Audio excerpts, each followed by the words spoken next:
Wassalatu wassalamu ala Rasulillah wa ala alihi wa ashabihi wa man tabi'ahu ila yaumil qiyamah. Wa billahi rabba wa bil islami dinan wa bi Muhammadin nabiyyan wa rasulan. Rabbi zidni ilman wa rizqni fahman.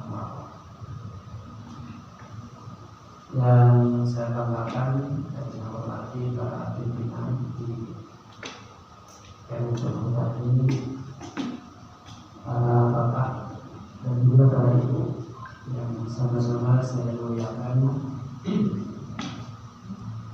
Puji dan syukur mari kita panjatkan kepada Allah Rabbul Izzati. Alhamdulillah pada siang ini kita bisa bersilaturahmi kembali dalam kegiatan rutinitas istiqomah. Mudah-mudahan kita semua tetap ada dalam limpahan rahmat dan kasih sayang. Amin ya Allah.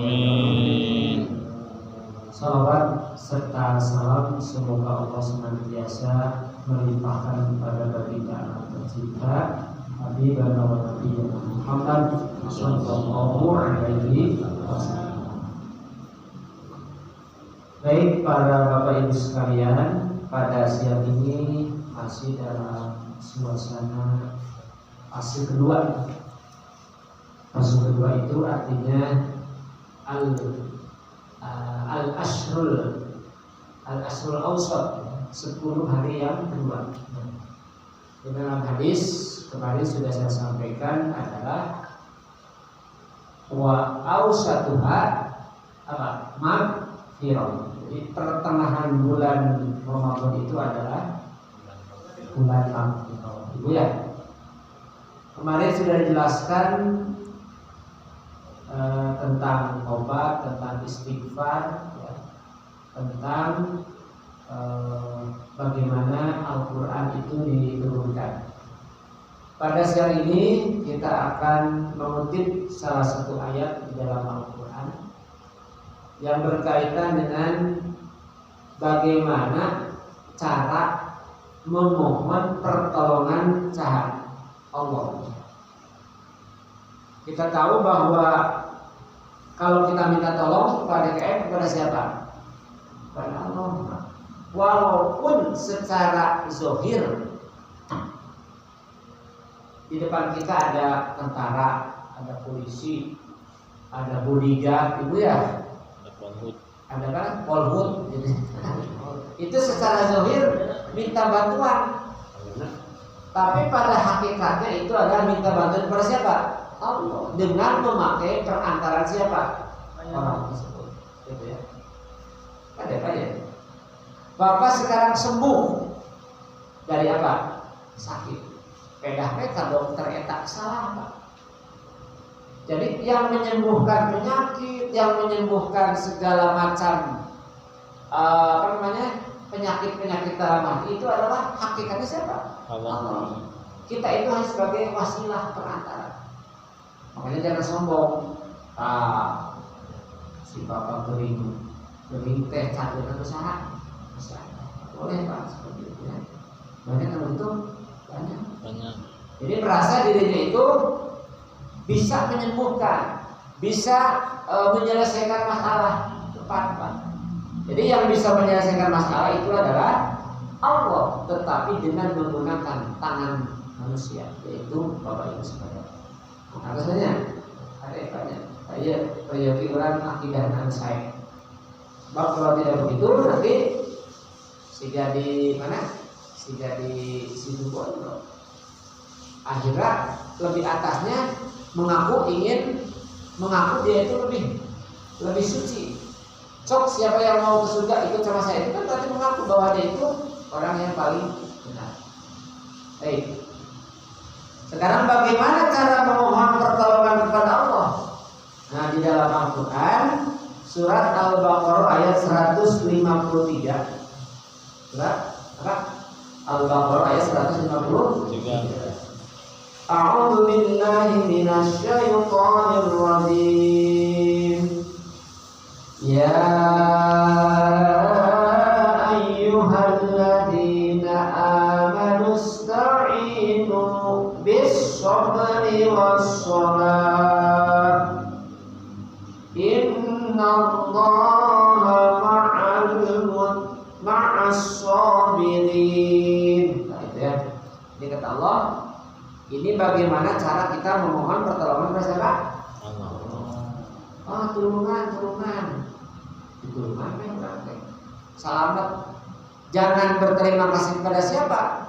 Berterima kasihlah kepada Allah, tetapi melalui perantaraan siapa? Bapak itu yang menolong kita. Ya ayyuhalladzina amanu, wahai orang-orang yang beriman. Ya, habis ini silakan tanya. Tapi Mas Edwin harus nampak. Isi lepat tapi mawalar. Bagaimana? Ista'inu. Kata Allah, mohonlah pertolongan. Itu kata Allah disuruh minta. Disuruh minta tolong. Ya, minta tolong. Bagaimana cara kita meminta pertolongan kepada Allah, Ibu? Caranya ada dua. Yang pertama adalah bisolati, dengan apa? Sholat. Jadi sholat itu adalah sebagai wasilah kita untuk meminta pertolongan kepada siapa? Allah. Maka dengan Quran, iyyaka na'budu wa iyyaka nasta'in. Hanya kepadamu-lah kami ibadah dan hanya kepadamu-lah kami meminta pertolongan. Jadi jangan kepada orang lain meminta pertolongan. Betul Pak, banyak yang komplain ke saya, bukan komplain, harus itu Pak. Kaji jenayah anak teh hese pisan kita masang teh. Terus masang teh ini yang kasus yang banyak saya, tapi itu betah semua. Bukan kunama. Terus siga embungan budak teh masantren. Kemudian timbullah pikiran, kurang dibawa ke mana? Kajian, seseorang supaya naon? Supaya si budak eta teh jadi naon? Betah, jadi boboh. Kalau sebatas meminta petunjuk dalam arti arahan, tidak meminta sesuatu pun di luar kudrat manusia, boleh Pak. Jadi kalau Pak cek pemahamannya, iya resepna, cek si bapak anu tos pengalaman, iya murah kali kersak ieu mah, eta mah wajar, keur masa-masana. Cobi diajak kamu, bapak mah ya ternyata kan bisa. Jangan sampai dibawa ke si A, kemudian dijampean, dikasih cai, balik cai nanti yakin ngadaman nggak boleh. Tapi itu osok sih, kadang-kadang ayah ada cai, baca Fatihah. Nah, ulah yakin lamun geus daman, tapi naon? Itu namanya syirik. Saya punya pengasuh. Kalau orang-orang dulu Pak, kalau ingin apa teh dicekal dulu silahnya. Bacaan sampai tetap. Tadi ngandung hayang pulang, tapi tetap dia bisa. Kan gaduh Pak. Kalau semua kamu pun punya. Pak kayak punya nggak? So tapi ngandungnya. Ya. Ayah juga ini lalapi kata kawek nak pinter narayuna bombana pinter payu wae teh si bapak pada beungeut teu sabaraha da alus kena kulingnya. Ternyata eta bisa tidak boleh. Syukuri apa yang ada hidup adalah baik. Yang pertama adalah dengan sholat Pak. Jadi kita memohon kepada Allah dengan sholat. Maka sholatnya sih berapa waktu? 5 waktu. Sholatnya yang betul, insya Allah aktivitas yang lainnya akan mengikuti kepada siapa? Sholat. Bukan Pak. Jadi terang dia langsung sholat berjamaah. Kadang-kadang saya Pak. Lewat terus berangkat, lewat terus mulai. Nyantai.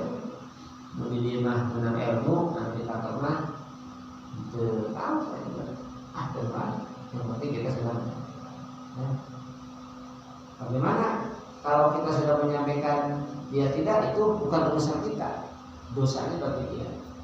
Tapi kalau kita membiarkan, tidak diajak, kita juga sama capek Pak. Capek. Kudu minggu. Itu kan juga nyarannya oke-nya, bari yang hujan bari makan.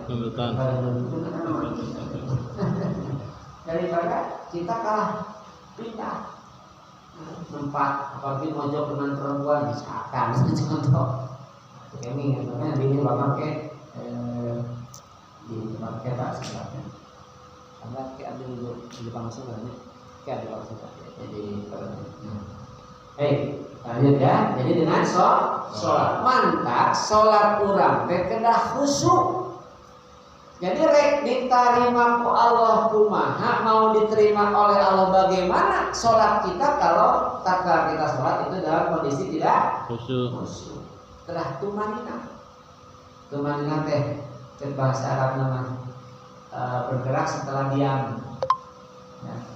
Jadi lamun pada bergerak teh heula Pak, ulah sami Allahu liman hamidah langsung sehingga sholat tarawih. Allahu Akbar. Tidak istirahat dulu, tidak nyantai dulu. Ini harus benar sholat. Bacaannya harus benar. Ulah disingkat, ulah diringkes, nggak bisa.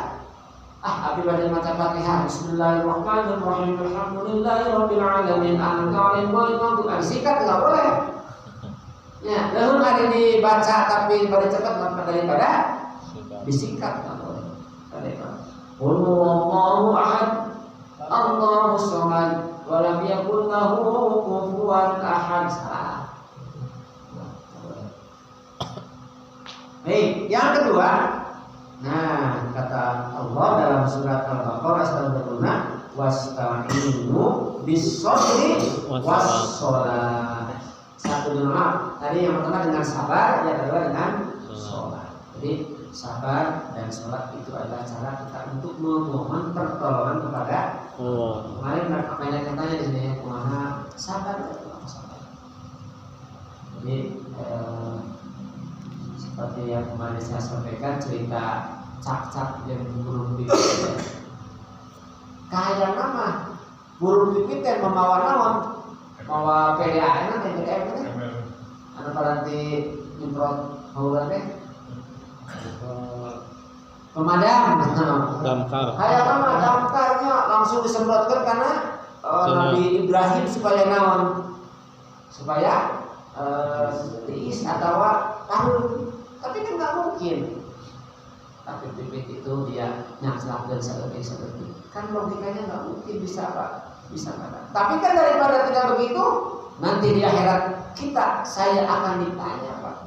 Melihat kemungkaran, melihat kemaksiatan dibiarkan begitu saja, tidak ada reaksi sedikit pun. Nah ini yang beratnya bagi kita, tanggung jawab nanti di mana? Makanya maka masalah kesah itu namanya urusan masing-masing urusan kepada Allah Subhanahu wa Ta'ala. Jadi ulang lagi, cara memohon pertolongan kepada Allah itu dengan dua. Satu dengan apa? Sabar. Dua dengan sabar itu artinya menahan, ya, menahan dari berbagai ujian dari Allah Subhanahu wa Ta'ala. Innallaha ma'as-sabirin. Saya tosna Allah kita cinta kalian dari sabar. Sampai itu baik Bapak, nanti saya masuk ke dalam mudah-mudahan ayat mantap.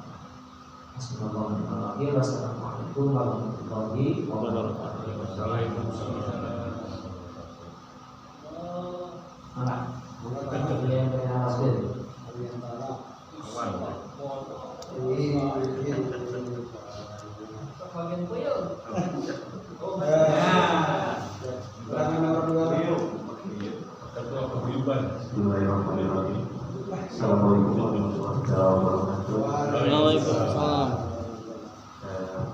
Mohon maaf Pak, tadi kalau yang menyinggung masalah hewan ya, cicak sama burung pipit. Ini ada semacam mendengar itu suatu riwayat bahwa kalau membunuh cicak katanya ada pahalanya gitu. Kalau di sana gitu di malam Jumatnya. Kalau nggak salah katanya cicak itu memberitahu orang yang pada waktu itu ketika Nabi Muhammad sembunyi di Gua Hiro. Itu aja mungkin pertanyaannya Pak. Assalamualaikum warahmatullahi wabarakatuh.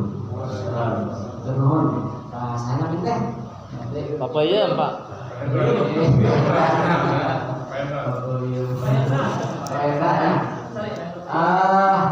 Saya rekomendasi abdi memang ada semacam kisah. Kamu abdi ke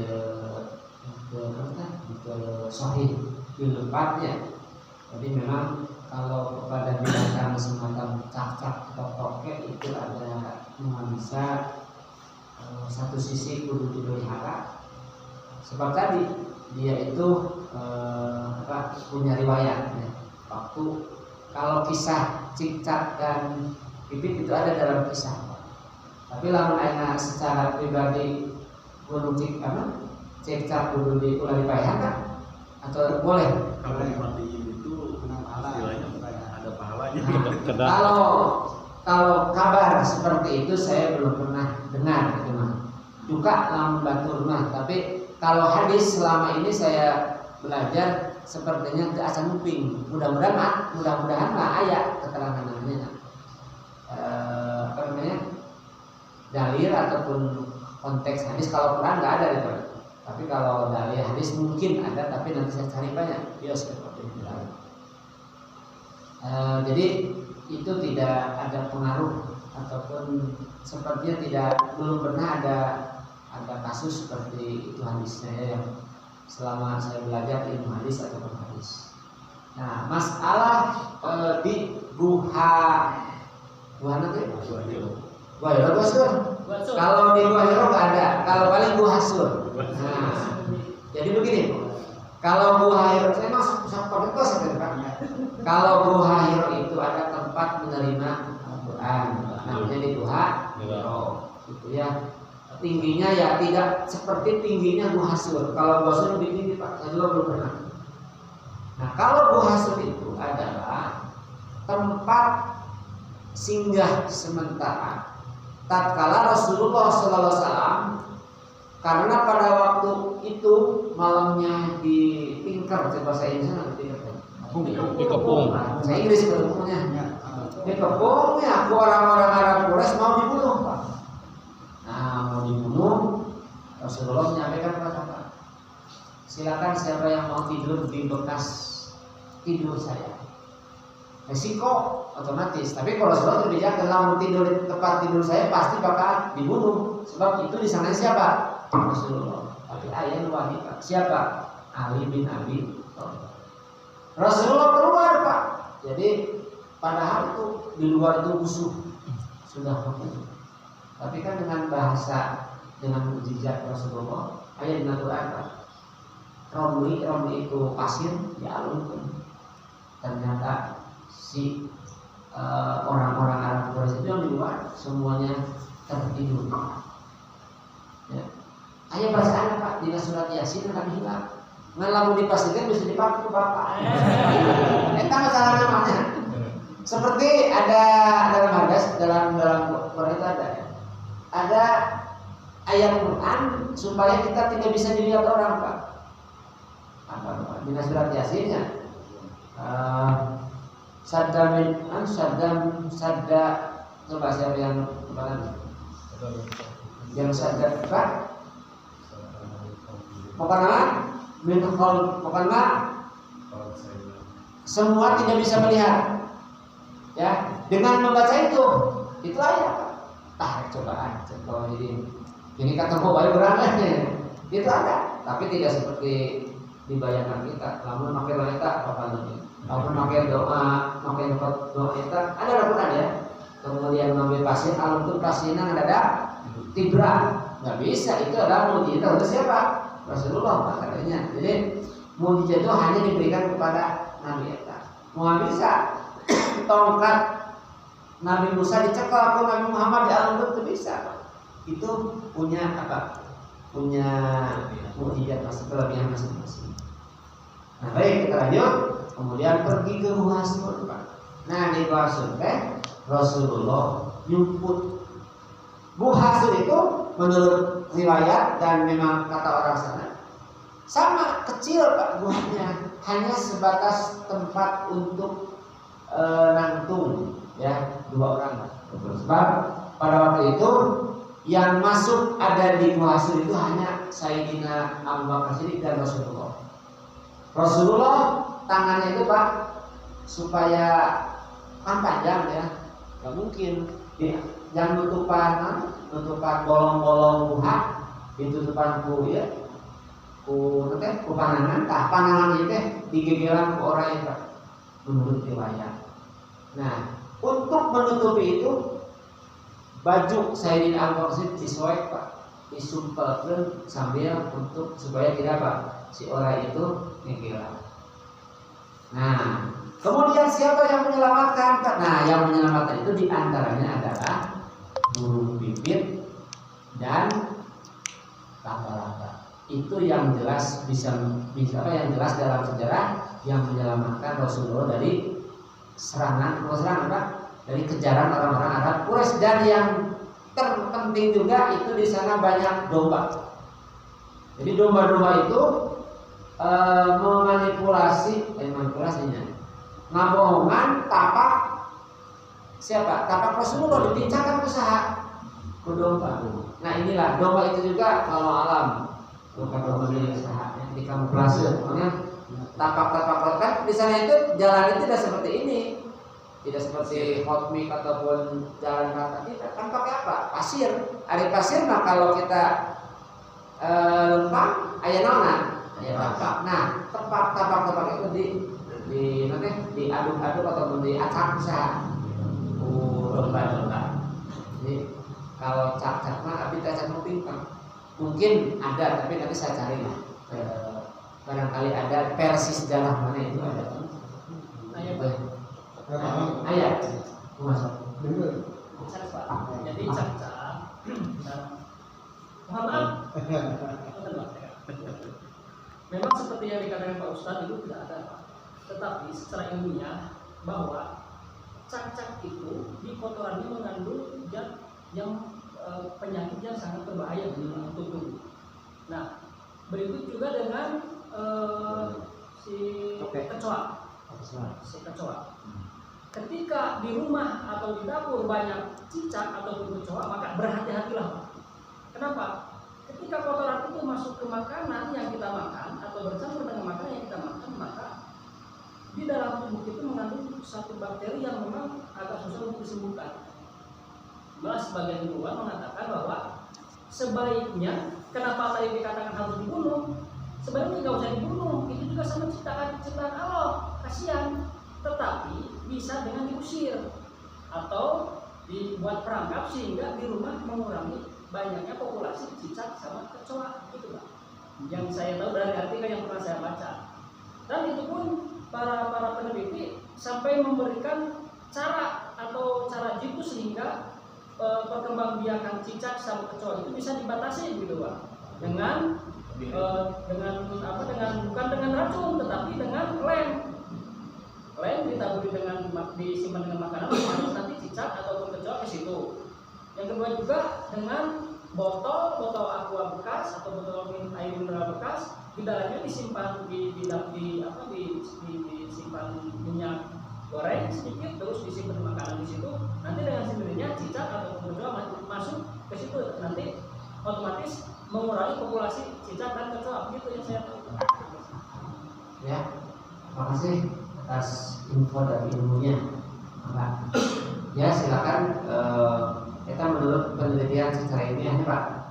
Misalnya nanti saya cari Pak hadisnya kalau ada ya. Oke, satu lagi Pak. Ini ada.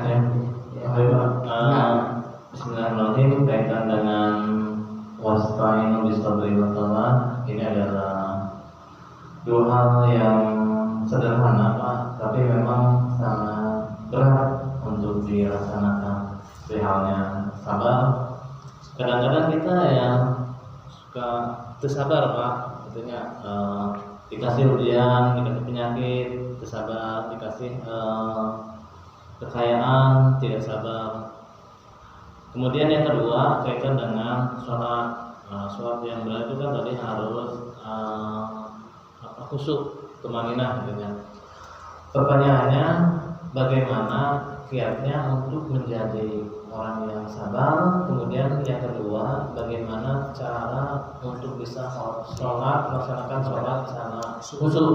Itu Pak Ustaz atau mohon. Baik, yang ditanyakan juga bisa saya juga tanyakan ke orang lain sebab belum sampai seperti itu. Nah, tetapi kita harus usaha, harus ada ikhtiar. Nah, pertama barangkali supaya kita menjadi orang yang sabar. Memang sabar itu kan ada tiga. As-sabru 'ala ta'ah, as-sabru 'ala musibah, as-sabru 'ala maksiyah. Sabar dalam taat, sabar dalam meninggalkan maksiat, sabar dalam menerima musibah. Berarti kalau kita ingin menjadi orang sabar, tentunya ya kita harus pasrah. Pasrah menerima apa yang diperintahkan Allah. Insya Allah jadi orang sabar. Satu itu. Yang kedua, timbulkan dalam diri kita itu rasa keimanan dan ketakwaan yang kuat. Jadi lamun terima apa menghadapi kesabaran, sok tinggal. Hari jamaah sabar mah kugus kuat iman apa? Hari jamaah sabar mah tos naon pasrah lah rek dikumahakeun bae ku Allah. Terima. Ya, makanya sabar itu identik juga dengan syukur. Syukur kan narimakeun, sabar mah menahan. Jadi kalau bahasa Arab as-syukru adalah as-sabru ay al-man'u. Sabar itu adalah menahan, Pak. Menahan ulah naon? Ulah langsung action tahan. Ya. Jadi dalam arti itu ikhlas, menyerahkan sepenuhnya kepada Allah. Kita kunci nama. Ayeuna kita contohnya. Pengosan. Ya as-sabru ala ta'ah ya. Kumaha caranya yang bisa sabar dina taat? Pasrah we. Tinggal dieu cicing. Kalau kita tidak sabar, taruh ke kantor, ke ruangan, buka apa? HP, ya kan? Di sini juga boleh silakan Bapak. Saya bicara, Bapak buka HP, lihat sementara untuk rujukan, bagus. Kita tidak melarang. Tapi karena Bapak termasuk orang-orang yang sabar, mampu menahan, maksudnya. Jadi as-sabru al man'u, as-sabru ala maksiyah. Sabar melihat kemaksiatan. Pada akhirnya Pak menahan lagi. Resep kok batur jadi mudik masuk apa tuh? Apa Pak? Tempat PTS. Nah, misalkan Pak bahasanya Pak, rehabilitasi apa? Yang pokoknya masuk begitu. Asal nama hayang asup tapi ini teh tahan. Itu kan asal ala. Jadi intinya mah menahan. Dari mana lah? Mau diimati ayam ini sampai apa? Itu Pak jangan pusing. Melihat si ibu kok, saya juga sama Pak. Kalau melihat lebih hijau, belum gitu kebayangannya. Kayak ningali pandangan anak bersih, coba buluan bayangan. Coba begitu. Tapi dipikir-pikir, sabar. Bagi ayah, kita kasih ibu, sing bodas, sing bersih, sing buluan, diobat atau bu, diobat atos, maksudnya gitu ya, kan seperti itu. Digosoknya kita mulai. Itu contohnya, jadi satu itulah, kita pakai hatinya. Nah masalah sholat pingin semua Pak, yang benar-benar Bapak, update akan biasakan berusaha. Bagaimana cara berusaha ikhtiar supaya sholat khusyuk? Ya lagi sholat mah sudah, jangan hiraukan yang lain. Ya minimal bismillah pakai gendun. Ya semua aktivitas 5 menit 10 menit kita fokus untuk sholat. Insya Allah khusyuk. Ya anu khusyuk mah. Kayaknya takutnya habis sholat heula, kaita. Lamun habis sholat heula berarti tadi aya pekerjaan naon? Tertunda. Makanya kaidah kemudian kalau sudah nubiya sholat ini yaumin kalau sholat pangtasyuru fil ardh. Pas au ila dzikrillah cepat-cepatnya kita menuju masjid untuk zikir kepada Allah. Jelang sudah Kak, tahun terkodik ada, kurang ayat kesempatan ingat ulah aku nggak itu aman. Nah udah pergi, nanti habis sholat lagi buka lagi, tidak mau mentah jadi doraka ya. Tidak akan mengakibatkan kita akan tereliminasi lah insya Allah. Kenapa kamu berusaha? Sholat dulu Kak, insya Allah. Ya. Salah kita, kenapa? Di nanti itu Pak DKM, ya salah kita. Makanya kalau punya pekerjaan cepat kerjakan, kalau sudah selesai tenang santai Pak gitu. Sehingga kalau tidak begitu pas waktu dur sholat bisa beres ini tidak selesai. Tapi kan ilah hawain kami pada malam ayat lain kan saya juga sama ayat enggak kuat itulah Pak mau angkat rengsek di dunia pada malam ya mau begitu kan ayat ayat sering sekarang ya salah minat terus bertambah terus. Jadi logika irawa kan namanya pekerjaan dunia mah akan ada begini terus. Makanya salah satunya istirahat dengan sholat dengan baik, itu saja dulu Pak ya. Terima kasih atas perhatian dan mohon maaf apabila ada kekurangan. Insya Allah PRK itu kalau saya sempat nanti carikan dadanya, mudah-mudahan ketemu baik sahih ataupun doa. Sekian, assalamualaikum warahmatullahi wabarakatuh. Waalaikumsalam warahmatullahi wabarakatuh. Alhamdulillah, terima kasih Pak Kiai Haji Muhyiddin atas pelaksanaan kajian pada hari ini. Mudah-mudahan bisa bermanfaat bagi kita semua, amin ya rabbal alamin. Bapak dan Ibu jamaah sekalian, untuk menutup pada hari ini mari kita sama-sama membacakan doa Al-Fatihah Majid.